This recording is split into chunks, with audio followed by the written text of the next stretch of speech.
Assalamualaikum warahmatullahi wabarakatuh. Di tengah kekacauan Uhud, ketika tubuh Rasulullah berlumur darah, sebuah batu justru menjadi saksi yang ikut melunak saat beliau bersandar.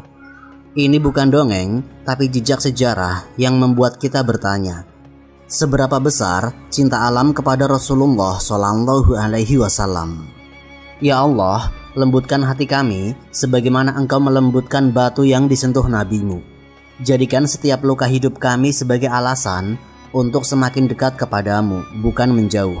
Limpahkanlah sholawat dan rahmatmu kepada Rasulullah Shallallahu Alaihi Wasallam, pemimpin para pejuang yang tetap tegar meski tubuhnya berdarah. Kalau engkau ingin menyelami bagaimana sebuah batu menjadi saksi beratnya perjuangan di Uhud, bagaimana ketaatan atau ketergelincir sedikit saja mengubah arah sebuah pertempuran, dan bagaimana keteguhan Rasulullah memberi pelajaran sampai hari ini. Simak kisah ini sampai akhir, belajar dengan hati yang tenang, dan jadikan setiap detik sejarah Uhud sebagai bekal untuk memperbaiki diri. Bismillah, mari kita mulai ceritanya.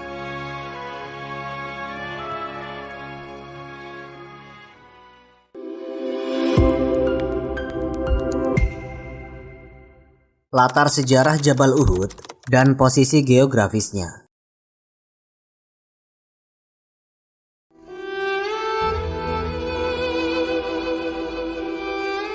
Jika kita menelusuri Madinah dari sisi utara, akan terlihat sebuah gunung besar yang berdiri sendiri, memanjang seperti dinding alami. Itulah Jabal Uhud. Para sejarawan menyebut lokasinya berada sekitar 5 km dari pusat kota Madinah sekarang. Dari jauh, bentuknya sudah mudah dikenali, yaitu tidak menyatu dengan rangkaian pegunungan lain di kawasan itu. Bentuknya tegak, panjangnya kurang lebih 7 km dan tingginya mencapai sekitar 1077 meter. Inilah alasan mengapa masyarakat Arab menyebutnya Uhud, dari kata yang bermakna tersendiri. Ia benar-benar soliter, seolah menjadi penjaga alam yang memisahkan lembah-lembah di sekitarnya. Ketika kita membaca catatan ahli sejarah Madinah, pola geologis Jabal Uhud cukup menarik. Banyak ulama dan peneliti seperti Al-Samhudi dalam Wafa al-Wafa menggambarkan gunung ini sebagai formasi tua yang tersusun dari batuan lava purba. Batuan vulkanik berwarna merah tua, coklat dan hitam tampak dominan, pertanda bahwa Madinah ribuan tahun lalu pernah dikelilingi oleh aktivitas vulkanik. Pola ini terlihat jelas pada retakan-retakan besar di beberapa sisi gunung. Ada bagian yang tampak kokoh dan keras, tetapi ada pula area rapuh, terutama di sisi timur yang terpapar angin dan erosi lebih lama. Para ahli geologi modern menegaskan bahwa warna merah kehitaman khas Uhud berasal dari basalt, batuan beku yang terbentuk dari lava yang mendingin sangat lama. Karena gunung ini berdiri terpisah dari pegunungan lain, ia menjadi titik orientasi bagi masyarakat Madinah. Bahkan sejak era sahabat, banyak riwayat menyebutkan bahwa para sahabat menggunakan Uhud sebagai tanda arah, terutama ketika bepergian keluar kota atau ketika menjelaskan posisi satu tempat. Bentuknya yang memanjang memudahkan siapapun mengenali arah utara Madinah hanya dengan melihat bayangnya di siang hari. Namun nilai Uhud tidak hanya terletak pada geologinya. Riwayat-riwayat Rasulullah memberikan kedudukan khusus bagi gunung ini. Dalam hadis sahih riwayat Bukhari dan Muslim, Rasulullah Shallallahu Alaihi Wasallam bersabda, "Uhud adalah gunung yang mencintai kami, dan kami pun mencintainya." Ini riwayat yang sangat dikenal dan disepakati keautentikannya. Para ulama syarah hadis menjelaskan kalimat ini dengan berbagai pendekatan. Ibnu Hajar dalam Fathul Bari menyebut bahwa ungkapan tersebut menunjukkan kemuliaan Uhud di mata Rasulullah. Sebagian ulama juga memahami bahwa cinta yang disebutkan dalam hadis itu merujuk pada cinta yang Allah tetapkan sebagai kemuliaan bagi tempat-tempat tertentu. Ada pula syarah yang menegaskan bahwa Rasulullah ingin mengajarkan kepada umat Islam bahwa Madinah dan landmarknya memiliki nilai khusus dalam sejarah Islam. Yang jelas, riwayat ini menunjukkan bahwa Uhud bukan sekedar gunung biasa di utara kota. Ada riwayat lain tentang Uhud yang disebutkan sebagian ulama, yaitu informasi bahwa gunung Uhud akan berada di surga. Status riwayatnya dibahas panjang oleh para ahli hadis. Sebagian menganggapnya memiliki kelemahan, sementara yang lain menyebutnya memiliki beberapa jalan periwayatan. Pandangan ulama klasik seperti Al-Qadhi Iyad mencatatnya sebagai riwayat yang dikenal di kalangan ahli sejarah, dengan catatan penjelasan statusnya yang setegar hadis sebelumnya. Sejumlah ulama mencantumkannya dalam pembahasan tentang keutamaan Madinah, sementara sebagian ahli hadis berhati-hati dalam menilai kekuatannya. Namun, keberadaannya tetap dicatat dalam literatur, sehingga banyak peneliti yang menyinggungnya ketika membahas keistimewaan Uhud. Jika kita membaca perjalanan ulama klasik yang mendokumentasikan topografi Madinah, pola penggambarannya hampir sama. Mereka tidak mengaitkan Jabal Uhud langsung dengan peristiwa-peristiwa tertentu, tetapi lebih kepada pemetaan wilayah. Ibnu Sabah, Al-Bakri, dan Al-Samhudi menulis dengan pendekatan deskriptif. Mereka menyusun catatan mengenai bukit-bukit kecil yang mengelilingi Madinah, jalur air, lembah, dan gunung yang menjadi identitas kota. Dalam catatan-catatan itu, Uhud selalu menempati posisi utama sebagai titik geografis paling jelas. Para ulama yang datang dari luar Madinah pun menjadikannya sebagai referensi ketika mencatat perjalanan mereka. Sisi lain yang disorot oleh para sejarawan adalah bagaimana masyarakat Madinah generasi awal memperlakukan Uhud sebagai bagian dari lingkungan yang mereka hormati. Ini bukan pemujaan, tetapi bentuk apresiasi terhadap sesuatu yang Rasulullah sebut secara khusus. Dalam beberapa riwayat, para sahabat memperhatikan gunung ini sebagaimana mereka memperhatikan tempat-tempat penting lain di Madinah, seperti Masjid Quba dan Baqi. Mereka meyakini bahwa kota ini tidak hanya dihuni manusia, tetapi juga diselimuti tempat-tempat yang Allah muliakan melalui lisan Rasul-Nya. Ketika seseorang berdiri di kaki Uhud dan melihat kontur gunung dari dekat, ia bisa memahami mengapa topografi ini begitu banyak dibahas dalam literatur sejarah. Lerengnya yang tajam, jalur berbatu yang bercabang-cabang, dan pola batu lava yang terkelupas menunjukkan bahwa Uhud bukan gunung muda. Usianya sangat tua, dan masyarakat Arab sejak berabad-abad telah menjadikannya sebagai penanda arah, tempat berniaga, serta salah satu simbol kota. Dalam penelitian sejarah Madinah, Uhud termasuk salah satu lokasi yang konsisten dicatat sepanjang zaman. Catatan masa Abbasiyah, perjalanan para fuqaha Syam yang datang menuntut ilmu di Madinah, hingga Muslim Andalusia yang berhaji dan mengunjungi kota Nabi. Semuanya meletakkan Jabal Uhud sebagai bagian yang wajib disebut. Ini menunjukkan bagaimana kokohnya posisi Uhud sebagai landmark Madinah dalam rentang waktu yang panjang. Dengan begitu, ketika kita berbicara tentang Jabal Uhud, kita sedang berbicara tentang satu gunung yang memiliki ciri fisik jelas, posisi geografis unik, dan riwayat sahih yang menjelaskan kedudukannya. Gunung ini bukan hasil legenda atau cerita rakyat, tetapi bagian nyata dari sejarah dan lingkungan Madinah sejak era Rasulullah hingga hari ini. Kronologi awal menuju Perang Uhud, sebab, strategi, dan pergerakan pasukan. Di tahun ketiga setelah hijrah, setelah peristiwa Badar yang meninggalkan bekas mendalam di jiwa masyarakat Arab, suasana politik di Jazirah semakin tegang. Kemenangan kaum muslimin di Badar bukan sekedar peristiwa militer. Ia memunculkan rasa dendam kuat di pihak Quraisy Mekah. Catatan para penulis sejarah, baik yang kita kenal lewat jalur tradisi seperti Ibnu Ishaq dan penyuntingnya Ibnu Hisham, menggambarkan bagaimana kekalahan di Badar menjadi motif bagi kaum yang tersinggung untuk menyusun balasan. Mereka mengumpulkan kekuatan, menggalang koalisi, dan mempersiapkan pasukan besar. Laporan klasik menyebut angka sekitar 3.000 orang yang berangkat ke Mekah, sebuah kekuatan yang dimaksudkan untuk menuntut kembali kehormatan dan mematahkan perkembangan politik Muslim di Madinah. Dari sisi Madinah, kabar pergerakan ini cepat sampai kepada Rasulullah. Situasi memaksa adanya musyawarah terbuka, bukan sekedar keputusan komandan di medan, tetapi diskusi nyata antara Nabi dan para sahabat. Sumber-sumber sejarah mencatat perbedaan pandangan yang wajar. Sebagian sahabat mengusulkan untuk bertahan dan menjadikan Madinah sebagai benteng. Sebagian lain menyarankan untuk menyongsong musuh di luar. Perdebatan itu bukanlah perselisihan emosional. Ia adalah dialog strategis yang mempertimbangkan posisi sipil, logistik, dan dampak psikologis jika musuh sampai mengepung kota. Beberapa argumen yang muncul antara lain, bertahan di Madinah akan melindungi perempuan, anak, dan harta penduduk, tetapi juga memungkinkan musuh melakukan pengepungan yang berlarut, atau keluar menyambut musuh memberi kesempatan memotong gerak lawan, menghindari warga sipil dari zona konflik, dan menunjukkan keberanian yang memperkokoh moral pasukan Muslim.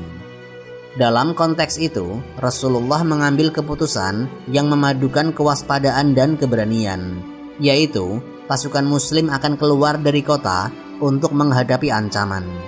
Keputusan itu bukan angka semata. Catatan menyebut pasukan yang diberangkatkan berjumlah sekitar 700 jiwa. Kombinasi antara perang, pemanah, dan pasukan berkuda sedikit jumlahnya. Angka ini jauh di bawah kekuatan lawan, sehingga keputusan untuk keluar menunjukkan bahwa pertimbangan strategis dan keyakinan terhadap perlindungan Allah ikut menjadi faktor penentu. Namun, yang kita fokuskan di sini adalah fakta perjalanan dan bagaimana posisi-posisi pasukan disusun sebelum bentrokan dimulai. Sebelum langkah maju, Rasulullah membuat pengaturan konkret terkait posisi bertahan. Salah satu komponen penting adalah penempatan unit pemanah pada satu titik kunci yang dikenal kemudian dengan sebutan Bukit Rumat. Hadis-hadis sahih dalam Bukhari dan Muslim menyinggung perintah agar pemanah tidak meninggalkan posisi yang telah ditetapkan, memberikan instruksi tegas kepada massa sebelum konflik berkembang. Penempatan ini bukan huru-hara. Ia adalah keputusan taktis yang menyasar kerawanan medan pada sisi tertentu dari Gunung Uhud. Posisi yang memberikan pandangan luas ke jalur masuk musuh dan mencegah pasukan musuh menguasai punggung pasukan Muslim. Secara investigatif, alasan penempatan pemanah bisa ditelusuri dari bentang alam. Di sebelah utara Madinah, daerah datar memanjang yang mengarah dari Mekah menuju Madinah dipenuhi jalur-jalur yang memudahkan pergerakan pasukan berkuda. Kontur lahan di sisi Jabal Uhud memperlihatkan lembah-lembah kecil dan beberapa bukit pengawas yang bisa dimanfaatkan untuk menutup akses gerak musuh. Menempatkan pemanah di tempat yang tinggi memberi dua keuntungan, yaitu visibilitas maksimum untuk mencegah infiltrasi dari arah belakang dan kemampuan menekan pergerakan musuh yang mencoba naik ke lereng. Dalam perspektif militer standar kala itu, mengendalikan titik-titik tinggi dan jalur logistik adalah hal krusial. Keputusan menaruh pemanah di Rumat menunjukkan bahwa kepemimpinan Muslim paham akan pentingnya titik-titik kontrol. Pergerakan pasukan Quraisy juga tercatat cukup sistematis. Mereka meninggalkan Mekah bukan hanya dengan jumlah besar, tetapi juga dengan susunan yang memperlihatkan kesiapan untuk aksi lintas medan. Unit inti bersenjata berat, barisan berkuda yang siap melakukan manuver cepat, dan kelompok penopang yang mengurusi suplai. Rute yang mereka ambil menuju Madinah adalah rute-rute klasik para musafir dan karavan. Jalur yang dikenal, mudah diakses, dan memungkinkan konsentrasi pasukan secara cepat. Ini memberi gambaran bahwa lawan tidak datang secara spontan, mereka datang dengan perencanaan dan mobilitas tinggi. Di sisi Muslim, persiapan bukan hanya soal angka dan penempatan, ia juga soal distribusi peran. Ada unit pengintai yang memeriksa jalur masuk, ada kelompok logistik yang mengatur bekal dan kurir untuk komunikasi cepat, serta unit pemanah yang disiapkan dengan peralatan ringan untuk mobilitas di bukit. Pos-pos awal ditentukan dengan memperhatikan kontur tanah, lokasi yang terbuka namun tidak rentan terhadap manuver berkuda. jalur suplai yang relatif dekat ke Madinah, namun cukup jauh dari daerah pemukiman untuk menghindarkan warga sipil dari dampak langsung. Semua ini memperlihatkan cara berpikir taktis yang matang, bukan reaksi terburu-buru.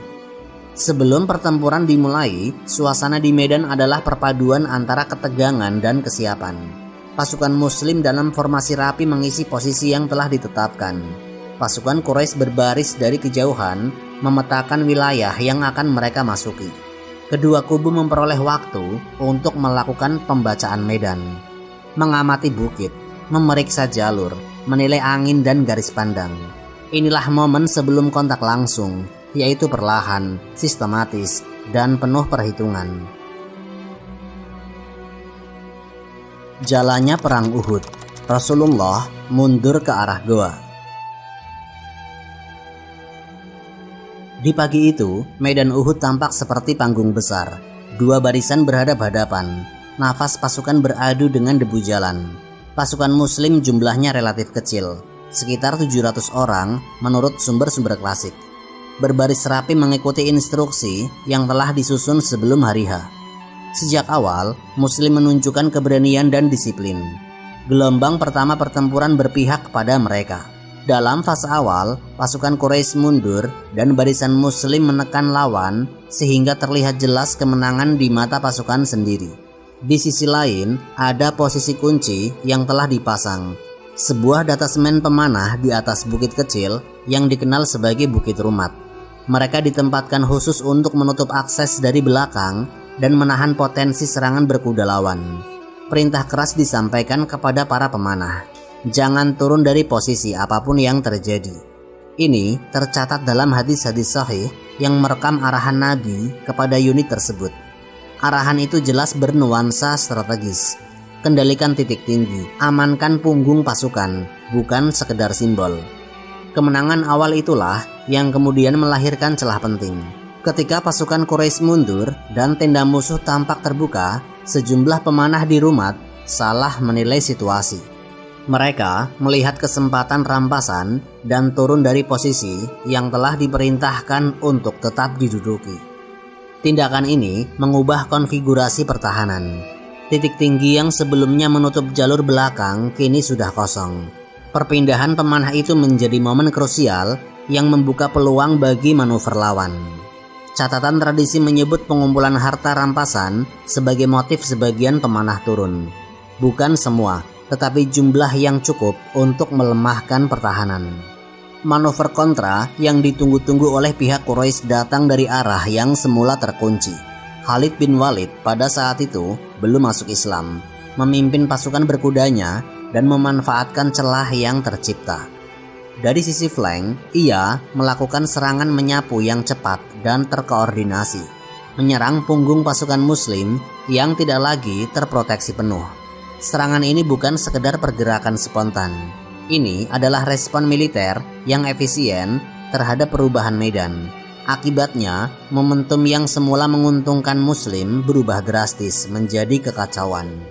Banyak unit terdesak, formasi runtuh, dan giliran peperangan berubah wajah. Kekacauan itu membawa konsekuensi tragis, korban berjatuhan, dan di antara yang luka parah adalah Rasulullah Shallallahu Alaihi Wasallam sendiri.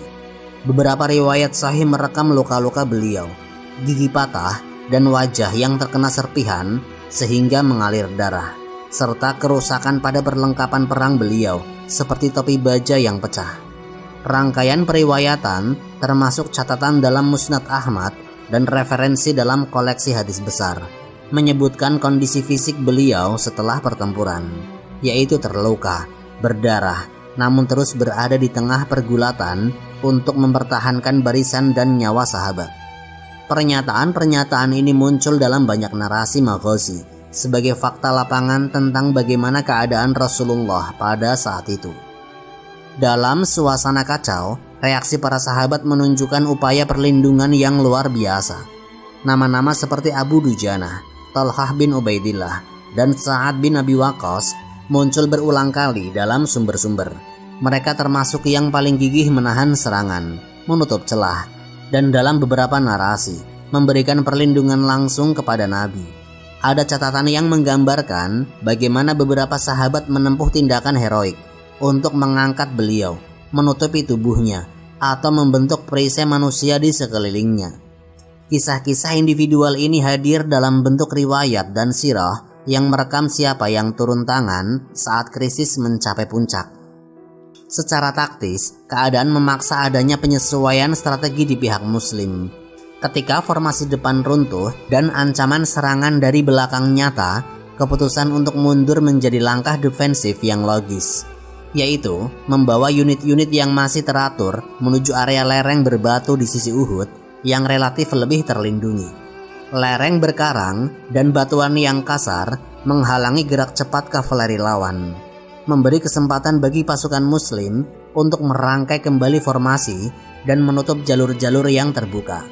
Mundur bukan sekedar lari. Ini adalah penarikan taktis yang berusaha meminimalkan korban sekaligus menyelamatkan inti kepemimpinan dan sisa pasukan, termasuk Rasulullah, dari terobosan musuh yang berhasil. Analisis kontur medan mendukung langkah ini, yaitu lereng-lereng dan lipatan-lipatan batuan Uhud memberi posisi bertahan yang lebih menguntungkan dibanding dataran yang terbuka. Goa Uhud, kondisi lokasi, riwayat-riwayat, dan fakta lapangan.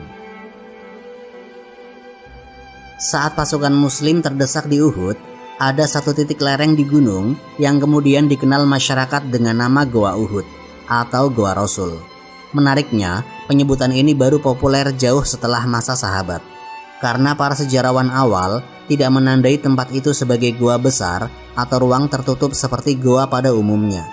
Yang mereka catat adalah celah perlindungan, serpihan ruang di antara bebatuan lereng yang cukup untuk melindungi dari serangan langsung.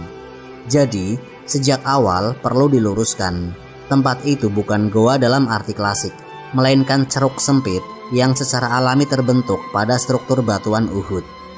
Lokasi yang dikenal masyarakat sekarang berada di sisi lereng bagian tengah, tidak terlalu tinggi dari dataran tempat pertempuran berlangsung. Dari bawah, bentuknya tidak mencolok. Ia tampak seperti potongan celah yang terselip di antara bongkahan batu merah tua khas Uhud.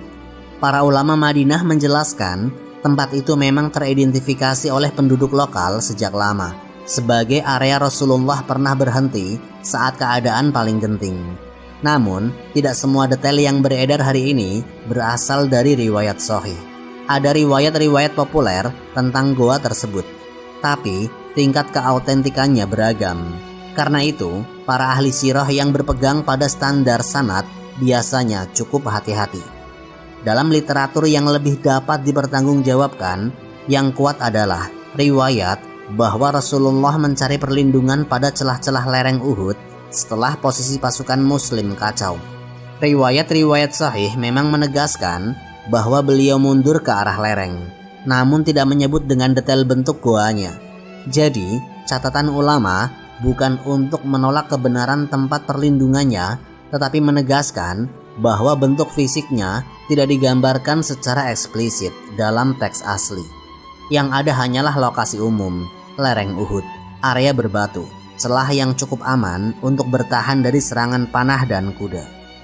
Para ahli sejarah Madinah seperti Al-Samhudi dalam Wafa al-Wafa mencatat berbagai tempat yang berkaitan dengan sirah Nabi di sekitar Madinah, termasuk Uhud. Beliau menuliskan titik-titik di lereng yang dipercaya masyarakat setempat sebagai area perlindungan Rasulullah. Al-Samhudi tidak menyajikan deskripsi fiksi atau dramatis. Ia hanya mendokumentasikan lokasi-lokasi yang disebut penduduk dan apa yang ia bandingkan dengan sumber-sumber riwayat. Dari penjelasannya, gambaran goa lebih tepat disebut visure, retakan atau cekungan batu, bukan ruang dalam yang bisa memuat banyak orang. Di lapangan, bentuk ceruk yang dikenal sekarang ukurannya kecil. Seseorang bisa masuk, tetapi hanya dalam posisi jongkok atau duduk merunduk. Panjangnya tidak seberapa, tidak sampai beberapa meter. Lebarnya hanya cukup untuk beberapa orang secara bergantian, bukan puluhan. Yang membuatnya bernilai strategi adalah posisi, sedikit menjorok ke dalam dan terlindung oleh dinding batu yang keras. Dari sisi medan, titik seperti ini memang masuk akal sebagai tempat pasukan yang sedang mundur untuk menahan serangan sementara. Kuda lawan tidak bisa naik cepat ke lereng berbatu, dan posisi yang sedikit masuk membuat panah atau lemparan batu tidak langsung mengenai target. Sederhana tapi efektif. Ada faktor geologi yang ikut menjelaskan mengapa ceruk itu terbentuk. Lereng Uhud tersusun dari jenis batu vulkanik tua yang tidak homogen. Beberapa bagian lebih keras, sebagian lain lebih rapuh karena proses erosi jangka panjang. Ketika batu yang keras bertemu lapisan yang lebih lunak, ruang kecil seperti celah dapat muncul secara alami. Warga Madinah generasi awal mengenali tempat ini bukan karena bentuknya menarik, tetapi karena kaitannya dengan peristiwa besar yang terjadi di sana. Dalam catatan sebagian sahabat yang hadir saat pertempuran, disebutkan adanya fase ketika Rasulullah berada di sebuah area perlindungan di lereng, dikelilingi oleh para sahabat yang tersisa untuk melindungi beliau dari serangan langsung. Riwayat-riwayat itu memotret suasana genting. Mereka berdesakan di ruang sempit. Para pemanah musyrikin terus menembakkan panah ke atas, dan beberapa sahabat bertindak sebagai perisai hidup. Riwayat-riwayat ini tidak menyebut detail ukuran, bentuk atau warna batu. Mereka hanya menyebut lokasinya sebagai syi'ib, celah atau jalur sempit di lereng gunung. Inilah titik yang kemudian dalam tradisi masyarakat Madinah diasosiasikan dengan lokasi perlindungan Rasulullah. Beberapa peneliti sirah yang turun langsung ke lapangan mencatat bahwa ceruk tersebut berada pada rute alami pendakian kecil menuju lereng tengah. Artinya, jika seseorang mundur dari arah medan pertempuran dan mencari tempat berlindung yang cepat dijangkau, ceruk itu memang salah satu titik yang logis. Di sana, pasukan muslim yang tersisa bisa mengatur ulang formasi sambil melindungi pemimpin mereka. Saat berada di area itu, sahabat-sahabat yang tersisa tidak sedang memikirkan peta atau tanda geografis. Bagi mereka, itu hanya titik aman sesaat dalam situasi kacau. Karena itu, tidak ada deskripsi panjang atau penamaan khusus yang mereka tinggalkan. Penanda fisik yang ada hari ini lebih merupakan produk dari tradisi turun-temurun masyarakat Madinah yang dipadukan dengan catatan ulama seperti Al-Samhudi. Jika kita melihat lokasi sekarang, akses menuju ceruk tidak sulit. Ada jalur menanjak yang relatif stabil, tetapi di era awal tentu jalurnya belum serapi ini. Yang jelas, posisinya memang strategis untuk menahan serangan, sempit, terlindung, dan memungkinkan beberapa sahabat untuk membentuk barisan kecil menghadang musuh. Ceruk itu tidak cukup besar untuk menampung pergerakan besar, tetapi cukup untuk melindungi seorang pemimpin dan beberapa pengawal terdekat. Riwayat batu tempat Rasulullah bersandar. Di fase paling genting perang Uhud, ketika Rasulullah berhasil mencapai area perlindungan di lereng, sebagian riwayat menyebut beliau sempat bersandar pada sebuah batu. Riwayat ini muncul dalam beberapa jalur. Kualitasnya seragam. Ada yang tingkatannya hasan menurut sebagian ulama. Ada yang dilemahkan karena sanadnya tidak sekuat riwayat-riwayat utama Uhud. Ulama yang membahasnya biasanya menyampaikan apa adanya, tidak menafikan, tidak pula memaksakan kesahihan. Mereka hanya menempatkan riwayat itu dalam konteks Rasulullah terluka berat dan adanya sandaran batu cukup logis dalam situasi seperti itu. Dalam sebagian jalur riwayat disebutkan bahwa setelah wajah beliau terluka oleh serpihan besi dan darah mengalir, beliau bersandar sebentar pada batu di lereng. Riwayat ini tidak menyebut bentuk batunya, warnanya, atau posisinya secara rinci. Yang digarisbawahi adalah keadaan beliau, letih, terluka, dan dikepung ancaman. Para ulama syarah hadis seperti Ibnu Hajar dan ulama kontemporer yang meneliti sirah menjelaskan bahwa momen ini menggambarkan beratnya tekanan fisik yang beliau alami. Sejarawan Madinah generasi awal tidak menulis detail tentang bentuk batu tersebut. Mereka lebih fokus pada jalur pergerakan Nabi, lokasi celah di lereng, dan titik berkumpulnya sahabat setelah serangan balik Quraisy. Namun tradisi masyarakat Madinah kemudian mengidentifikasi satu batu tertentu di area lereng yang mereka yakini terkait dengan riwayat itu. Proses identifikasi ini tidak berasal dari sahabat langsung. melainkan dari tradisi lokal dan penelusuran sejarawan Madinah beberapa abad setelah kejadian.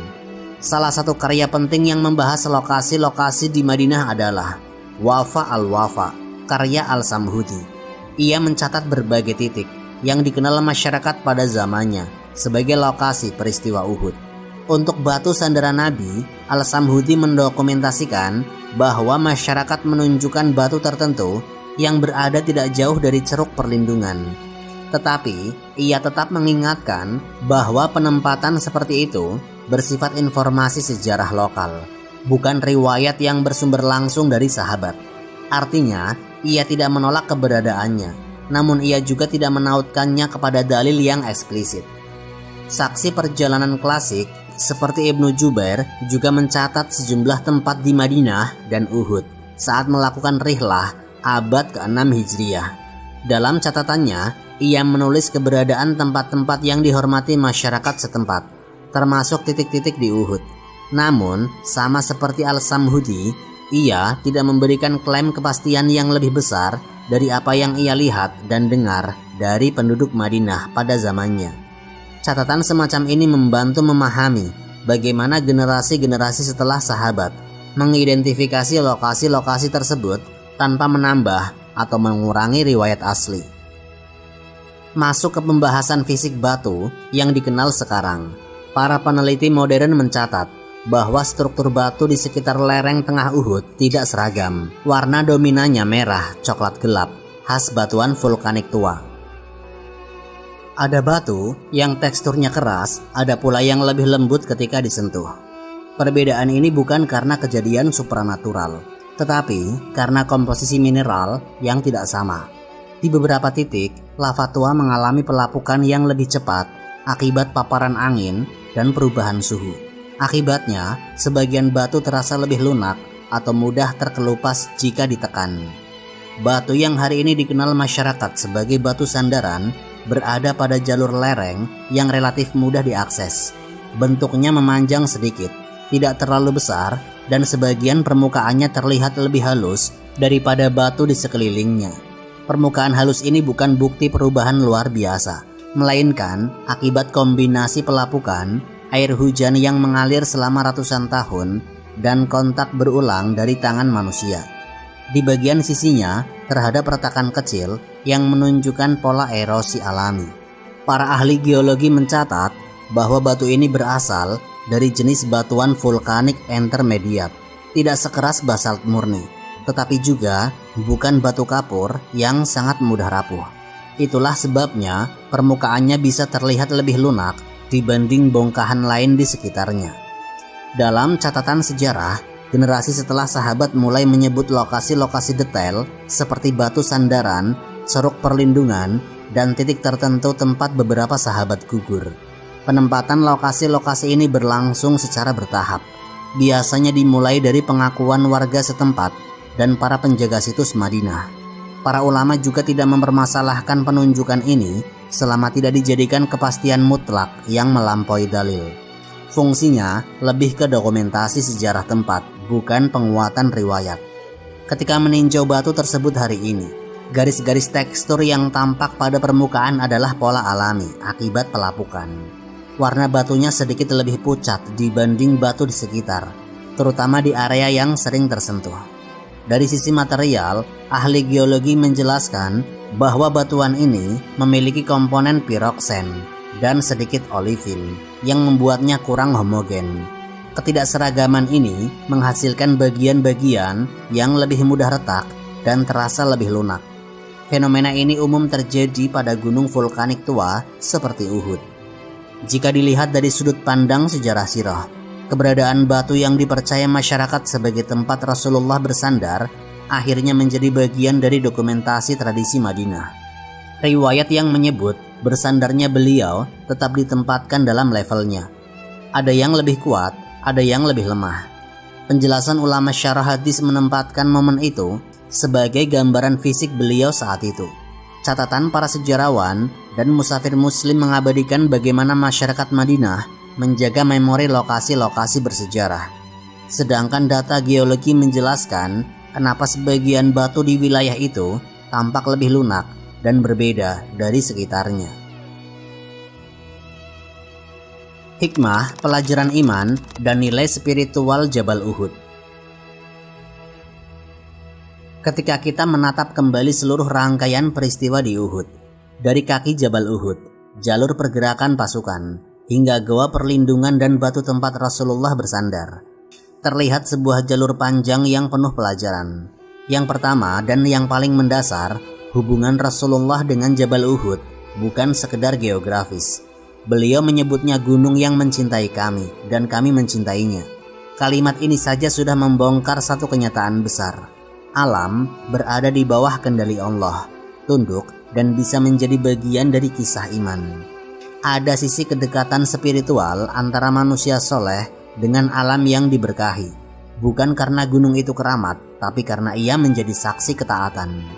Dari jalur pergerakan pasukan terbentang pelajaran strategi yang tidak pernah basi. Gunung Uhud memperlihatkan bagaimana Rasulullah mengatur posisi, membaca arah musuh, mengelola moral pasukan, dan menjaga cadangan tempur. Awalnya kemenangan terbuka, tetapi manuver Khalid bin Walid di sayap belakang menjadi peringatan keras bahwa peperangan bukan tentang keberanian saja, tetapi disiplin, koordinasi, dan kepatuhan kepada komando. Setiap langkah yang sempat goyah menghasilkan konsekuensi besar. Dan dari situ lahir kaidah, strategi itu ibadah ketika mengikuti arahan Nabi. Kelengahan sesaat bisa membalikkan keadaan. Bagian paling diingat tentu pelajaran ketaatan dari kelompok pemanah. Mereka tidak berniat buruk, mereka melihat peluang ghanimah yang terbuka lebar. Namun, keputusan meninggalkan posisi sebelum perintah baru turun mengajarkan bahwa ketaatan itu bukan soal niat baik, tetapi konsistensi pada arahan syariat. Uhud memperlihatkan bahwa kemenangan tidak pernah dijamin oleh jumlah pasukan, melainkan oleh kepatuhan pada perintah Allah dan Rasul-Nya. Ketaatan kecil yang ditinggalkan bisa menjadi pintu ujian yang besar. Lalu, ada hikmah yang jauh lebih lembut tapi menghujam, yaitu kesabaran Rasulullah saat terluka. Luka wajah, gigi patah, darah yang mengalir. Namun, beliau tetap menenangkan para sahabat. Kesabaran beliau bukan pasif, tetapi aktif. Terus berjalan, terus memberi arahan, terus menjaga moral pasukan. Keteguhan itu tidak heroik dengan gaya legenda, tetapi realistis, manusiawi namun tegar. Disinilah umat belajar bahwa ujian fisik tidak boleh membuat kita kehilangan orientasi. Luka bukan alasan untuk menyerah. Luka justru memperlihatkan kualitas jiwa seseorang. Ketika pasukan mundur dan mereka sampai pada goa perlindungan, muncul pelajaran spiritual yang dalam. Goa itu bukan tempat ajaib, ia hanyalah lekukan batu. Tetapi Allah menjadikan tempat sederhana itu sebagai ruang tenang untuk bertahan, merapikan barisan, dan mengatur langkah berikutnya. Pelajarannya jelas, pertolongan Allah sering datang melalui sebab yang biasa. Yang penting adalah sikap tawakal, bergerak, mencari perlindungan, berusaha, lalu pasrahkan sisanya kepadanya. Goa itu mengingatkan kita bahwa keselamatan tidak selalu hadir di tempat lapang. Kadang ia datang di ruang sempit, gelap dan sunyi. Nilai tawakal dan keteguhan juga terlihat dari bagaimana para sahabat tetap bersama Rasulullah meski posisi mereka terdesak. Mereka tidak menunggu kondisi aman. Mereka tidak bertanya apakah peluang menang masih ada. Yang mereka tahu hanyalah bertahan di sisi beliau. Tawakal semacam ini bukan fatalis. Ia adalah keberanian yang berdiri di atas keyakinan bahwa tugas manusia adalah berpegang teguh, bukan memprediksi hasil. Dari seluruh peristiwa itu, ada pula pelajaran tentang sejarah, tentang interaksi manusia dengan alam. Jabal Uhud menjadi saksi bagaimana Allah menolong hambanya melalui medan tempur, struktur batuan, jalur naik turun, sampai celah-celah kecil yang menjadi tempat penyelamatan. Alam bukan musuh, ia adalah bagian dari skenario takdir. Kadang ia memudahkan langkah, kadang ia menguji kekuatan kaki, tapi semuanya berada dalam ilmu Allah. Dan akhirnya, seluruh perjalanan di Uhud mengajarkan tanggung jawab, disiplin dan keberanian. Tanggung jawab untuk taat kepada perintah Rasulullah, disiplin menjaga posisi meski godaan dunia berputar di depan mata, dan keberanian untuk tetap berdiri Meski keadaan berbalik dari kemenangan menjadi ujian berat, Uhud membentuk karakter bahwa umat ini tidak dibangun oleh kemenangan instan, tetapi oleh keteguhan hati di titik paling sulit. Wallahu a'lam bishawab. Semoga kisah ini memberikan manfaat dan menjadi pengingat bagi kita semua untuk terus memperbaiki diri serta meningkatkan ketaatan kepada Allah Subhanahu wa Ta'ala. Lebih dan kurangnya mohon dimaafkan. Yang benar datangnya dari Allah Subhanahu wa Ta'ala. Khilaf atau keliru itu datangnya dari saya pribadi sebagai manusia biasa. Sampai jumpa di kisah-kisah inspiratif berikutnya. Akhirul kalam, wassalamualaikum warahmatullahi wabarakatuh.